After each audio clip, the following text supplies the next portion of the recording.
เป็นอย่างดีเมื่อตายไปปรากฏว่าได้เป็นเทพพยธิดาที่มีบุญนักษักใหญ่อยู่สวรรค์ชั้นดาวดึงส์อยู่ใกล้ชิดกับพระอินทร์พระอินทร์อยู่บนสวรรค์เนี่ยสถานอูถึงเรื่องศีลนานแล้วแต่เจ้านี้ชั่วโมงที่3ชั่วโมงผ่านไปได้อูจากันถึงเรื่องชั่วโมงสุดท้ายอูถึงเรื่องของคนเฮาบางครั้งปัญหาที่มันเกิดขึ้นกับเฮาเนี่ยเหมือนกับว่ามันมีทางออกในสถานที่คนทั้งหลายบอกว่ามันมืด8 ด้าน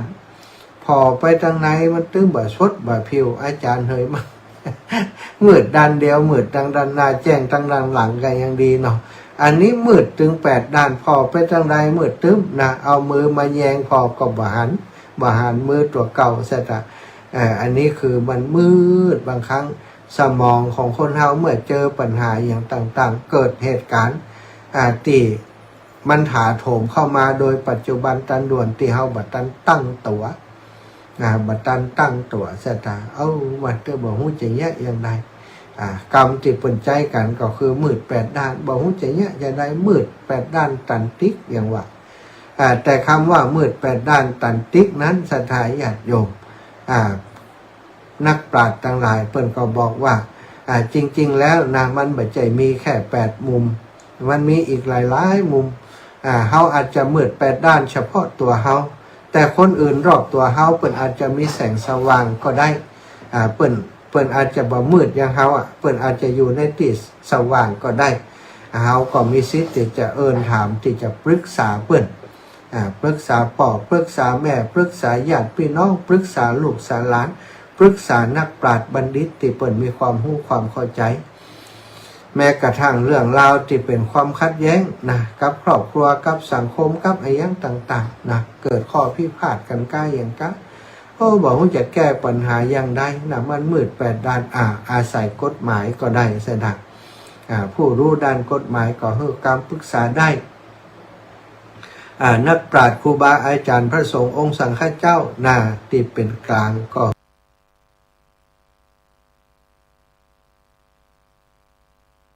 มีคนที่เป็นอยู่ในที่สว่างสามารถช่วยเฮาที่อยู่ในที่มืดได้ฉะนั้นมาได้หมายความว่าเฮาจะบ่มีทางออกเนาะทุกปัญหามีทางออกเสมอเพียงแต่ว่าเฮาต้องค้นหาให้เจอเฮาต้องหาทางออกให้ตัวเองให้ได้จะไปปล่อยตัวเก่าให้จมอยู่กับอารมณ์ที่มันเป็นลักษณะมืด8 ด้านบ่มีทางออกมืด8 ด้านก็มืดอยู่อย่างนั้นสถานนั่งอยู่อย่างนั้นบ่หาทางออกคือกับตัวเก่ามัวแต่พี่ไลลำพันว่ามันทำไมเกิดขึ้นกับเฮาทำไมสิ่งนั้นสิ่งนี้ถึงเกิดขึ้นกับเฮาทำไมบ่เกิดขึ้นกับคนอื่นความจริงแล้วบางสิ่งบางอย่างคนอื่นเจอนักกว่าเฮาโดยซ้ำไปก็มีศรัทธาต้องมองโลกในแง่ดีพ่องในมองโลกในเรื่องของการที่รู้จักที่จะปล่อยวางถ้าเฮาบ่มองโลกในแง่ดีบางครั้งบางทีปัญหาบางอย่างนั้นเนาะมันแก้ไขได้ไม่ยากแต่บางทีเฮาติดกับอารมณ์ของตัวเก่าติดกับเรียกว่ามานะทิฏฐิของตัวเก่ามันไม่สามารถจะแก้ปัญหาได้แต่ถ้าเฮาปล่อยวางถ้าเฮามีสติกับปัญหาทุกอย่างทุกประการสถานการที่จะผูกเงื่อนผูกปมมันเกิดขึ้นนั้นมันก็มีที่มาที่ไปเนาะปัญหาบางอย่างก็เหมือนกับปมกับการผูกเชือกเขาผูกอย่างใดมันเกิดเป็นปมขึ้นมาอย่างใดก็ก่อยแก้ก่อยไขก่อยจักก่อยดึงออกตามที่ปัญหามันเกิดขึ้นเนี่ยก็มันสุดท้ายมันก็จะแก้ปัญหาได้ในที่สุดปัญหาคนที่เป็นนักต่อสู้เนาะสถานนักต่อสู้เปิ่นถือว่าปัญหาอุปสรรคนี้เป็นสิ่งนี้ที่มาประลองความสามารถของตัวเองอย่างนักมวยเนี่ยสถานถ้าขึ้นต่อสู้บนเวทีถ้าเจอคู่ต่อสู้ที่เปิ่นเก่งเสมอกันเก่งกว่าก็ดีเนาะเก่งเสมอกันก็ดีเนี่ยมันจะต้องใจเปิ่นเรียกว่าใจทักษะใจวิชาการใจสติในการต่อสู้เป็นอย่างมากไผสติดีไผ ภัยที่ควบคุมอารมณ์ได้ดีควบคุมลมหายใจได้ดีบรรลุแก่อำนาจความโกรธในขณะที่ขึ้นต่อสู้นั้นก็สามารถแก้ปัญหาได้ดีกว่านักมวยนี่บางครั้งบางทีนี่เรียกว่าฝีมือเก่งกว่าแต่ว่าแป้คนเจ็บฝีมืออ่อนกว่าเพราะอย่างสถานบางเรื่องส่องไปส่องมากลายเป็นว่าเพราะเรื่องอารมณ์ควบคุมอารมณ์ตัวเองมาได้ถูกกู่ต่อสู้ยั่วยุน้อยก็โกรธโมโหโกธาบ่มีแผนในการต่อสู้นะสุดท้ายก็แพ้พ่ายไปในที่สุดก็มีฉะนั้นคนเฮาเมื่อเจอภาวะปัญหาต่างๆมันจะมืด8ด้าน9ด้านจะได้ก็ตามเถอะขอเฮาตั้งสติให้ดีเนาะโดยเฉพาะชาวพุทธตั้งสติให้ดีอย่างเกิดขึ้นจะไปพังจะไปพังออกความคิดเห็น อย่างที่เกิดขึ้นกับเฮาก็จะไปพังตีโฟยตีพายมองปัญหาต่างๆแล้วก่อยแก้ก่อยแก้ก่อยไขก่อยง่ายก่อยแง่คือมันออกจากปัญหาให้ได้ใจปัญญาใจความรู้ความสามารถเนาะเมตตากรุณามุทิตาอุเบกขา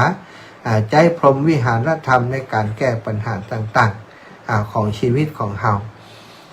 ทุกวันนี้คนส่วนมากจะลุแก่อำนาจความโลภความโกรธความหลงสถานมีความหันแก่ตน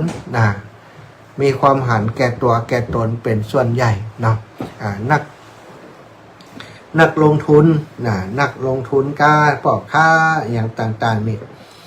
ถ้าเป็นพ่อค้าที่มีความบริสุทธิ์ยุติธรรมค้าขายแบบยุติธรรมพึ่งพาอาศัยกันคนเกษตรกรหรือว่าคนที่ผลิต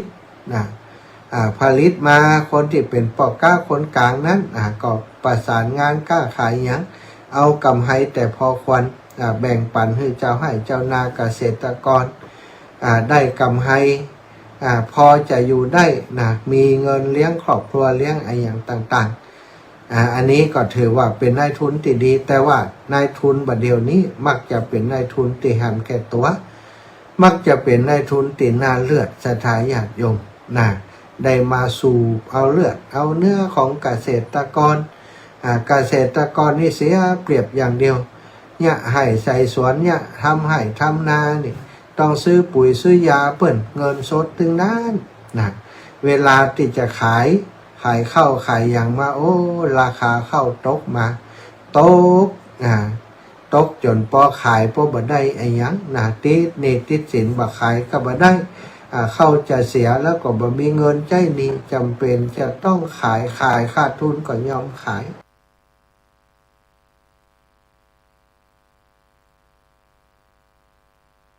แล้วศรัทธาญาติโยม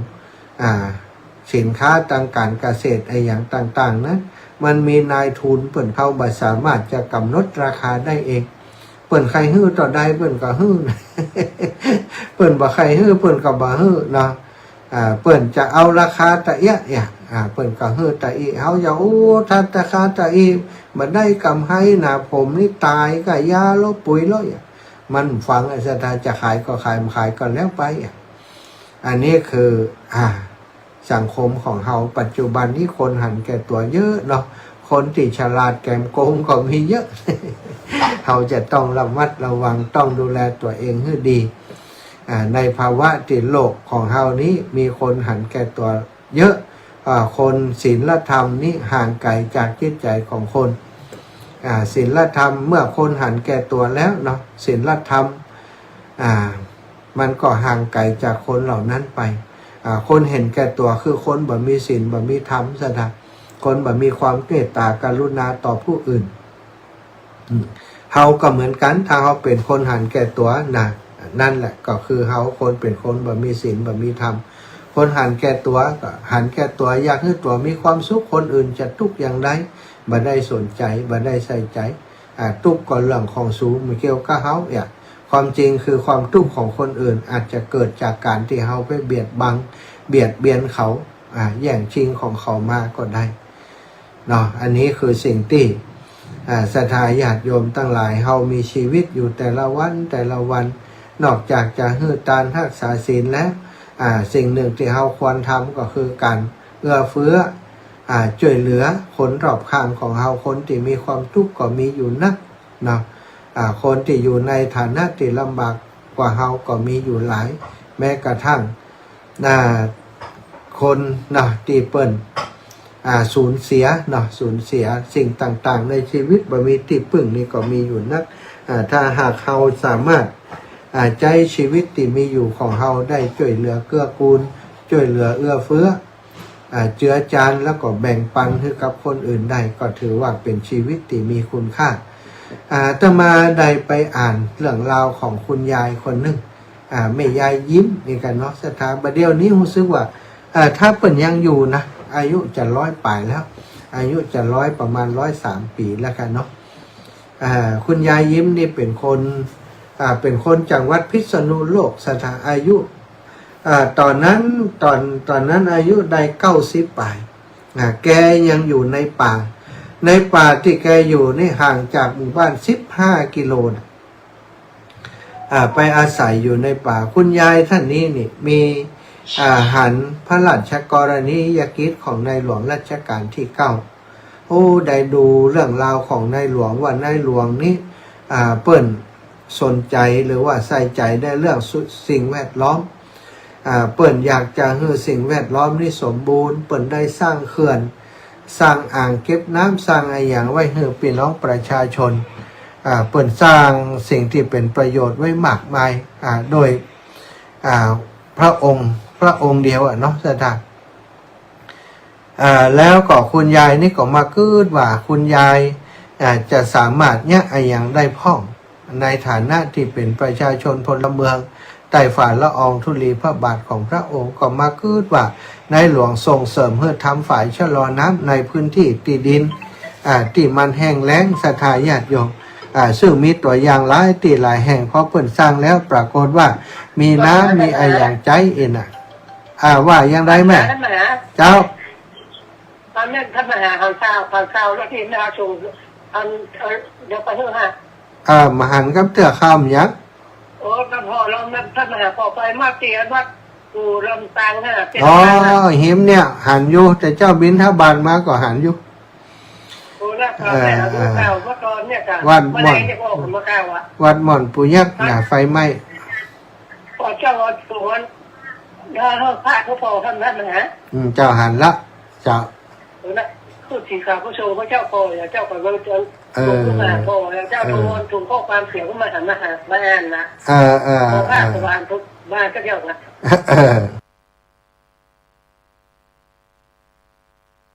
อยู่นะจัดตุ้นนะพอเพียงเราลองจิตใจด้วยเนาะเจ้ามันเป็นแม่บัวพัดกุลันไฟไหม้ที่ลำปางที่บอกตะกี้นะสถาวัดหม่อนปุยักษ์เนาะทุลูกที่รับคนทาอาสาโทรมาโทรเข้าตังโทรศัพท์ทุลูกโทรตังไลน์มันบ่หันตะกี้แม่ยายนั้นโทรมา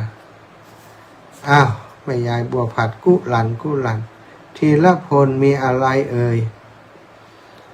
ทีละพลทาอาสาว่ายังได้มีอะไรเพิ่มเติมหรือ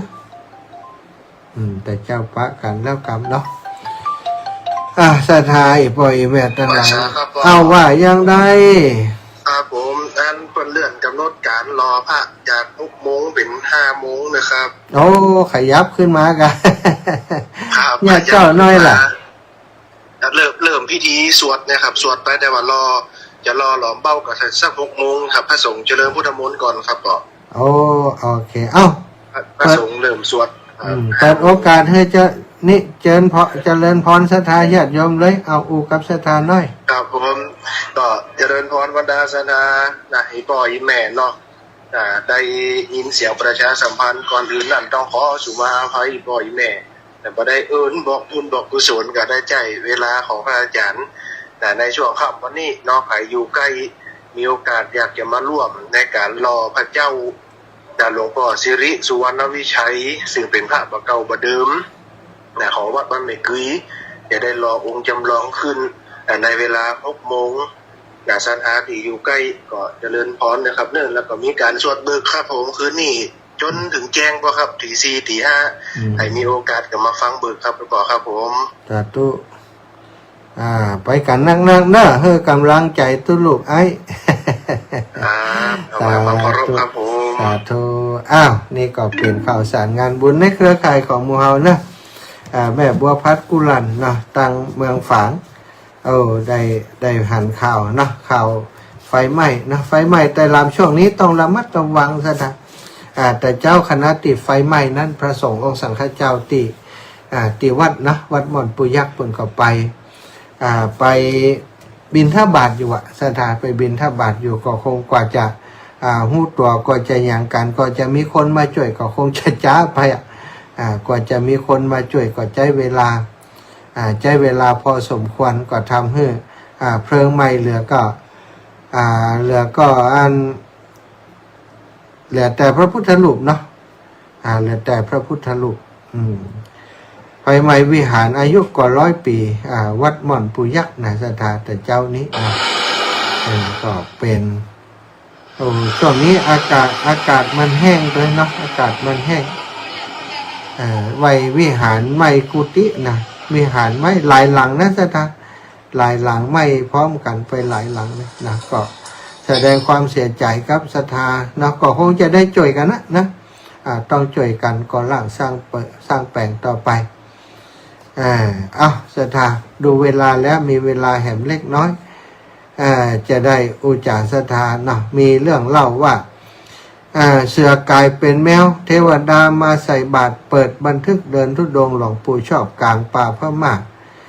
ติวิทยาศาสตร์อธิบายมาได้ท่ามกลางสงครามโลกครั้งที่2ในป่าดงดิบประเทศพม่ามีพระธุดงค์ไทยรูปหนึ่งติดเสือโคร่งยอมนอนเฝ้าเหมือนสุนัขเฝ้าบ้านและในวันที่ท่านเกือบอดตายกลับมีบุรุษลึกลับนำอาหารทิพย์มาให้เรื่องราวของหลวงปู่ชอบฐานะสโมศิษย์เอกพระอาจารย์มั่น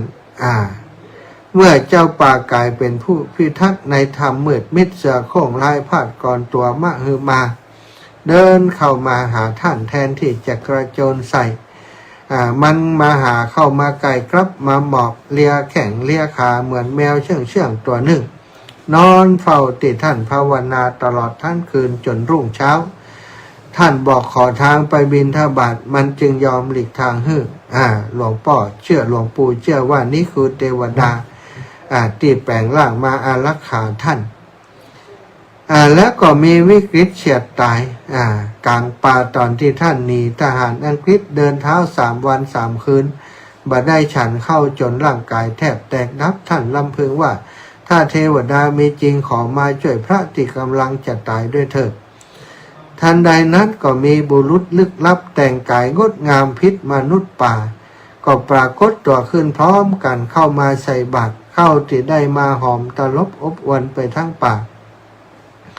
รสชาติก็อร่อยเกินกว่าที่เป็นอาหารของมนุษย์ทันทีที่ฉันเสร็จความเพลียก็หายไปเป็นปริศพอเงยหน้าจะขอบคุณชายคนนั้นเดินไปได้4 ก้าวก็หายวับไปกับต้นไม้เฉยๆนี่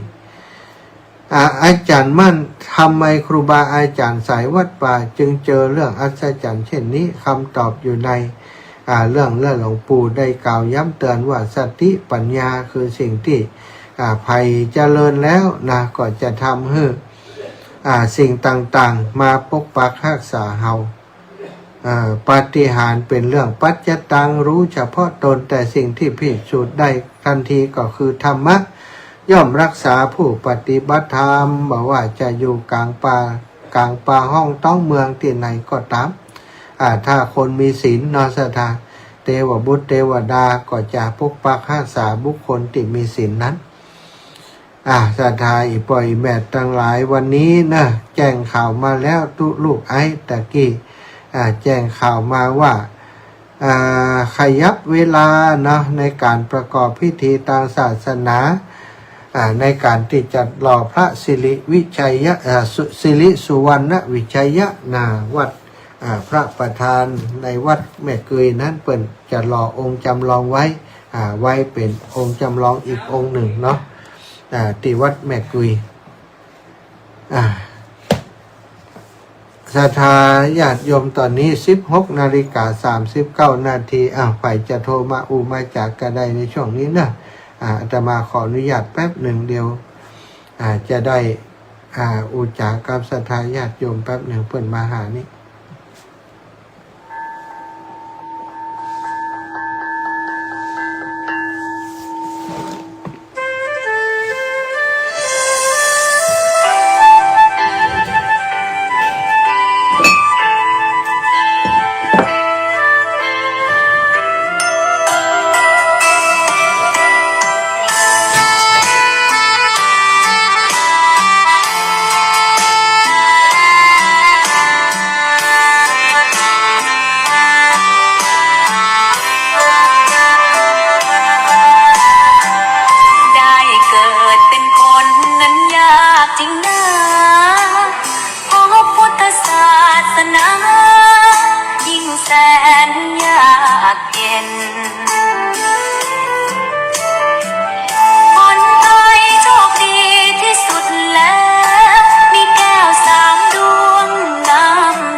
ประจำชาติไทยอยากหล่ออยากสวยเราต้องรักษาศีล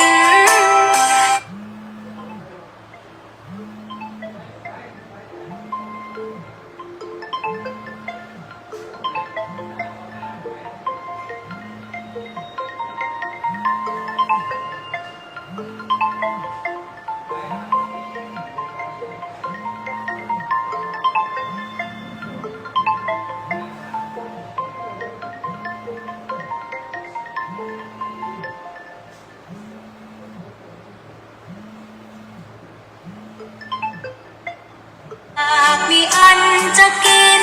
ต้องมันทำบุญทำทานเอาไว้เข้าวัดสวดมนต์ฝึกฝนสติให้ว่องไวรีบทำตอนที่เราทำเองได้อย่ารอจนตายเรียบร้อยแล้วศรัทธาญาติโยม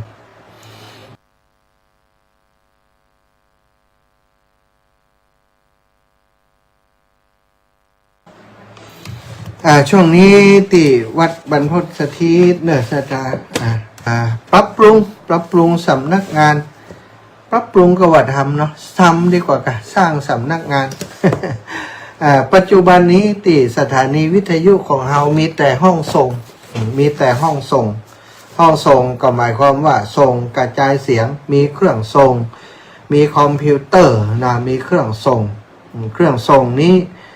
ก็เหมือนแอมสถาแอมที่เราใช้อยู่กับบ้านกับจองแต่ว่าเป็นแอมขนาดใหญ่แห้งมันสูงเนาะต้องใช้พัดลมในการเป่าต้องเปิดแอร์ให้มันตัวของแอมนี้มันจะเสียงดังโซสถาพัดลมที่อยู่ตั้งในตัวมันจะต้องเป่าตลอดถ้าอยู่ตั้งในห้องน่ะมันอู้กันบ่ฮู้เรื่องจัดรายการมาได้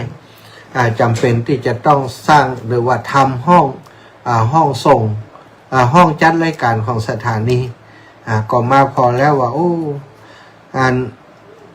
ถ้าบัทำบัสร้างนั้นก็จะลำบากเวลาจัดรายการนักครูบาอาจารย์ที่เพิ่นจะมาจัดรายการก็ดี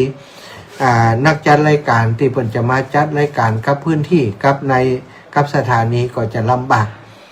ก็เลยได้ตอนนี้เนาะได้ตัดสินใจได้สร้างสำนักงานห้องจัดรายการที่พักของผู้จัดการสถานีเจ้าหน้าที่สถานีช่างเทคนิคเนี่ยแล้วก็ตีสำหรับต้อนรับศรัทธาญาติโยมเวลามาแอวสถานีวิทยุ 106.50 เมกะเฮิรตซ์วิทยุเพื่อการเผยแพร่พระพุทธศาสนาวัดบรรพตสถิตก็จะได้มาพักมาหยอบมายั่งมาสนทนามามาจากกันที่สถานีของเขาได้ขั้นตอนนี้ได้ติดก่อนละนะติดก่อนตั้งเสาตะวาตั้งเสาเรียบร้อยวันนี้คุณติดก่อนนอนเชื่อมอย่างตะกี้ที่ชั่วโมงแรกมาได้จัดรายการก็เพราะว่าขึ้นไปทำงานอยู่บนหลังคา ไปเชื่อมไปติดก่อนติดอย่างกับศาลาเหมือนเนาะได้มาช่วยอาตมาในวันนี้ก็งานไปเร็วหน่อยเนี่ยคนเดียวนี่มันอันนั้นก็ดีเนี่ยอันนี้ก็ดีเนี่ยในวันนี้มี2 คนศาลาเหมือนเปิดมาช่วยงานเลยเดินเร็วหน่อยเนาะศรัทธาได้ติดก่อนเรียบร้อยแล้ววันพรุ่งนี้ก็จะเดินเรื่องติดเรื่องกั้นผ้าเรื่องอย่างแล้วก็น่าจะมุงได้ละวันพรุ่งนี้ถ้าบ่ได้ไปไหนนี่ถ้าจะตันแล้วนะมูใส่กั้นผ้าอย่างถ้าจะแล้วหมดละเชื่อมแต่พอดีก็ต้องไปงานวันพรุ่งนี้เปิ้นจะเอาศพหลวงปู่เนาะหลวงปู่บุญมาสุภัทโทครูบาบุญมาสุภัทโทอายุ93 ปีลงจากวิหารขึ้นสู่ปราสาทนกหัสดีลิงวันพรุ่งนี้อาตมาก็ตั้งใจว่าพรุ่งนี้จะเอาโรงทานไอศครีมไปช่วยเปิ้นเนี่ยไปช่วยเปิ้นที่งานตัวแล้วก็ตัวเก่าก็จะไปร่วมพิธีร่วมกิจกรรมกับเปิ้นที่เอาศพหลวงปู่ขึ้นสู่ปราสาทนกหัสดีลิงก็คงจะได้ทำงานเกิงวันเนาะแฮมเกิงวันก็จะไปที่วัด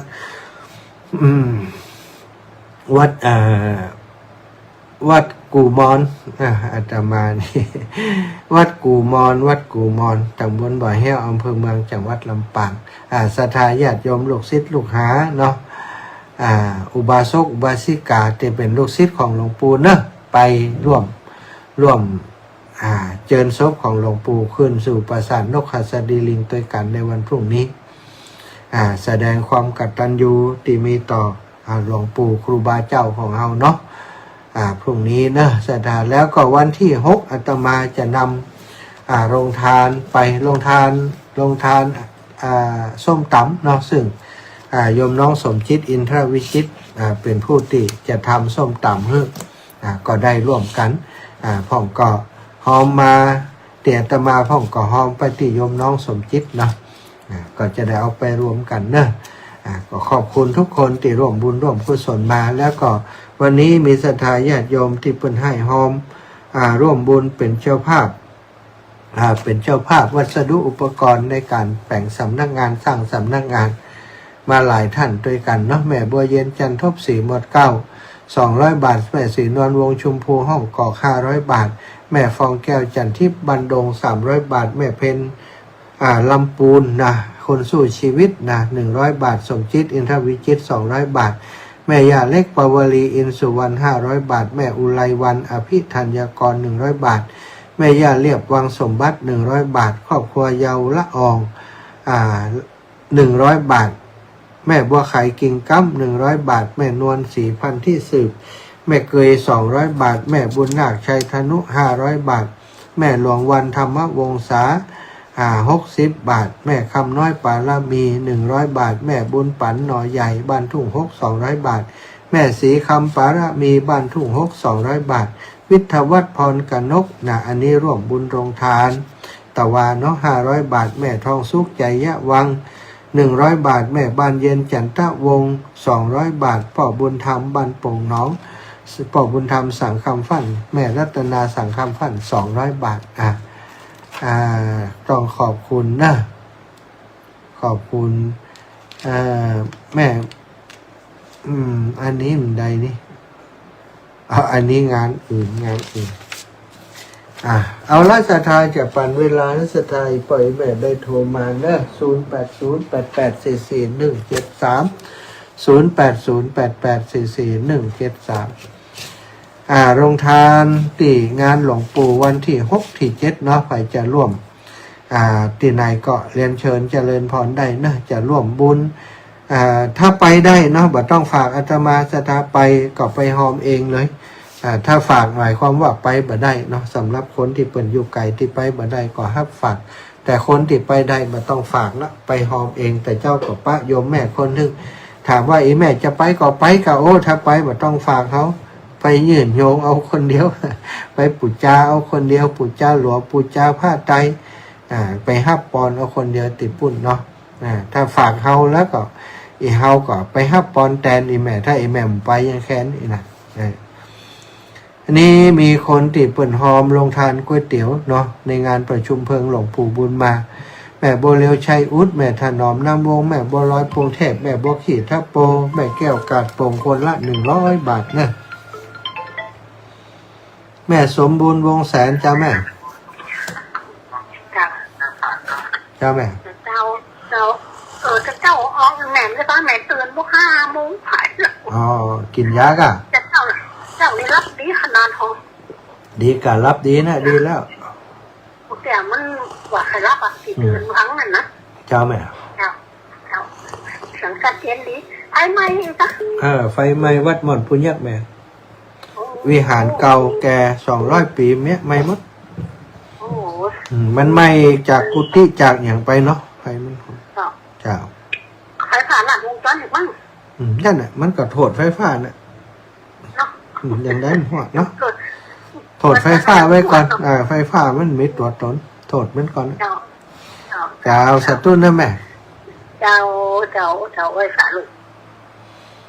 ศรัทธาญาติโยมใจขี้แม่แก้วบ้านกัดโป่งเอ้าไม่ใหญ่ทำไมตุ๊ดละหายไป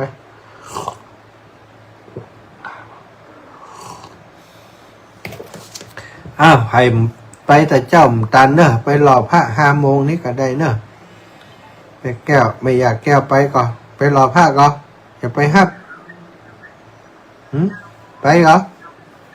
จะไปรอพระได้เป็นก่อนไอ้เนี่ยนั่นให้แม่ไปมันจะไปนั่นเดียว หายอีน้องกะ ไอ้น้องไปอ่ะ มันเพื่อแม่ไปให้กะให้เลยอ่ะโอ้ให้แล้วก็ไม่ได้ไปจบข่าวขนาดให้ยังเพื่อไปก็ไม่ได้ไปอ่ะ ว่าเป็นการเดินจ้า โอ้ยน้องยังไปนะฮะน้องยังไปแม่ก็เคยไปนะ แม่พอ2 ภาคก็พอหรือจะป้าทุกทีก็ป้าใหม่แม่ก็ว่าคุณจะมาแต่เจ้ามาแล้วก็ไม่เนี่ย เจ้าไปกันแม่ให้กำลังใจตัวลูกมา5 โมงเลยวะ5 โมง6 โมง7 โมงแต่ว่าเดี๋ยวนี้แม่ก็2 ภาคไปบอก เจ้าแม่ จำป้าก็ทุกคนไปก็อาการเย็นๆแม่ก็ป้าอ่ะเราก็โอนไปอย่างกันนี่หนัก เป็นเนี้ยป้าถึงป้า หนักกำลังป้ากันเนาะไปฮะ2 เจ้าเลยนะเจ้าอันนั้น100ตามใจเอาพร้อมอย่างที่แม่ก็ตามใจ เจ้ากะเจ้าบ้านเหรอกะเจ้าบ้านเหรอ ขัดชาวบ้านไว้ทีหลัง สาธุเนอะแม่จ้าเป็นกำลังใจเด้อ สาธุค่ะศรัทธาญาติโยมเอิญไปหาพี่น้องต่างเมืองฝั่งเทรนเนอร์ขอบคุณนะตะกี้แม่อันโยมแม่บัวพัดกุลันนะได้โทรมาโทรมาอู้เรื่องอันไฟไหม้นะไฟไหม้ติดแต่เจ้านะวัดหม่อนปุยักษ์นั่นนะไฟไหม้นะก็เจ้าอาวาสถึงกับเป็นลมนะแต่เจ้านะเป็นลมเลยเจ้าอาวาสวัดหม่อนปุยักษ์ถึงกับเป็นลมช็อกเกร็งหลังหันกุฏิไม้โบราณอายุกว่า100 ปีถูกไฟไหม้เหลือแต่ซากค่าเสียหายมากกว่า200 ล้านหรือว่าอาจจะประเมินค่ามาได้ซะได้เป็นตาดีดูเนาะ9 นาฬิกาวันที่2 กุมภาพันธ์69นายพัชรศิมะเสถียรรองผู้ว่าลำปางได้ไปตรวจสอบได้ไปดูแล้วเนาะได้ไปดูสถานที่ตรวจสอบความเสียหายเดินทางลงพื้นที่ตรวจสอบความเสียหายเพลิงไหม้กุฏิเก่าแก่อายุ100 กว่าปีภายในวัดหม่อนปุยักษ์หรือว่าวัดหม่อนสันธานตำบลพระบาทอำเภอเมืองจังหวัดลำปางกลุ่มควันไฟบางจุดติดปะทุเป็นระยะสมาคมกู้ภัยสว่างลำปางและก็เจ้าหน้าที่ดับเพลิงเทศบาลยังคงฉีดน้ำหล่อเลี้ยงเพื่อบ่ให้เกิดไฟไหม้ปะทุขึ้นมาแห่งพระพุทธรูปองค์ใหญ่อยู่ระหว่างการตรวจสอบว่ามีความเสียหายมากน้อยเพียงใดเจ้าอาวาสเป็นลมชักเก่งไปเลยว่านะนี่ก็เป็น ชาวบ้านในพื้นที่รู้สึกสะเทือนใจบางรายถึงกับร้องไห้เพราะวัดหม่อนปุยักษ์เป็นศูนย์รวมจิตใจของชาวบ้านในชุมชนหากมีการบูรณะหรือฟื้นฟูขึ้นมาใหม่เชื่อว่าจะสามารถกลับมาเหมือนเดิมได้และที่น่าเป็นห่วงก็คือเจ้าวาดซึ่งเป็นผู้ทุ่มเทดูแลบูรณะประสานงานวัดพัฒนาวัดมาโดยตลอดเดินทางกลับมาวัดหันสภาพกุฏิไฟไหม้เสียหายถึงกับเป็นลมชักเกร็งสร้างความสะเทือนใจให้ชาวบ้านที่พบเห็นเบื้องต้นคาดว่าความเสียหายจากเพลิงไหม้ครั้งนี้อาจว่าต่ำกว่า200 ล้านบาทไม่สามารถจะประเมินมูลค่าได้เนื่องจากว่าเป็นโบราณสถานและศิลปกรรมที่ทรงคุณค่านะอันนี้ศรัทธาญาติโยมเนาะเกิดขึ้นแล้วบ่ฮู้จะเนี่ยยังได้ล่ะแต่ว่าที่ยังบ่เกิดกำเตือนนี้คือสิ่งที่จะต้องช่วยเหลือป้องกันนะป้องกันสิ่งที่จะเกิดขึ้นเรื่องของไฟนี่ก็อันตรายนะเรื่องของสายไฟสายไฟบางครั้งมันต้องตรวจสอบมันต้องดูว่าใจมาเมินต่อใดแล้วนะถ้ามันใจมาเมินแล้วก็ควรที่จะมีการทำมีการเปลี่ยนใหม่เนาะเปลี่ยนใหม่ถ้าบ่อ่านนี่ก็ถ้าเกิดเหตุการณ์อย่างอีกก็เอาบ่ได้ช่วยบ่ได้เอาละศรัทธาญาติโยมจวนไปหล่อพระที่วัดแม่กุยเริ่มพิธีเจริญพระพุทธมนต์ตั้งแต่5 โมงกะเดียวนี่กันนี่17 นาฬิกา5 โมงแล้วนี่เนาะกะเดียวนี่กัน5 โมงก็จะเริ่มประกอบพิธีเจริญพระพุทธมนต์นี่หอมไอติมมาอาจารย์เจ้าน้องหอมไอติม100 บาทส้มตำ100ก๋วยเตี๋ยว100อรพินรามบุตรนายล่าไปยิมเด้อไปบรรทุกเอาศพลงไปตัวกันเด้ออรพินรามบุตร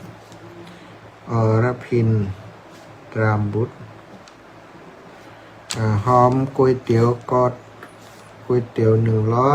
100ส้มตำ100แล้วอย่างแห่งก็ไอติมแม่สมพร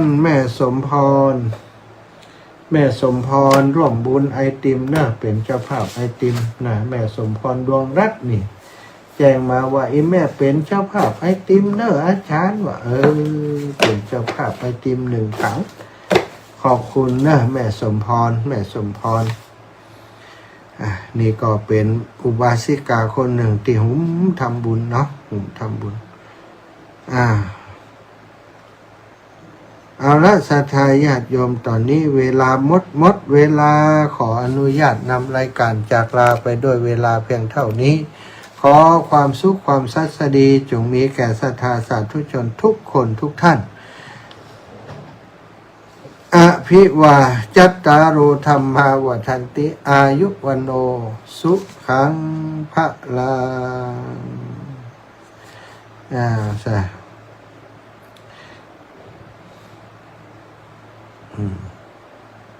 ตอนนี้ยังมีใครซื้อกล้องวงจรปิด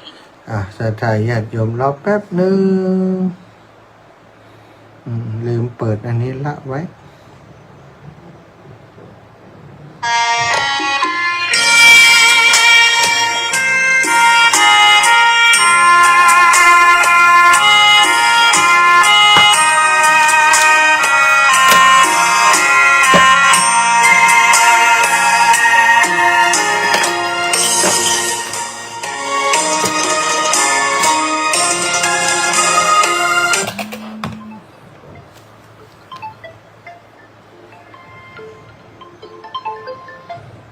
จะเดินปอนแม่ยาแก้วโทนาบุตรเจ้าย่า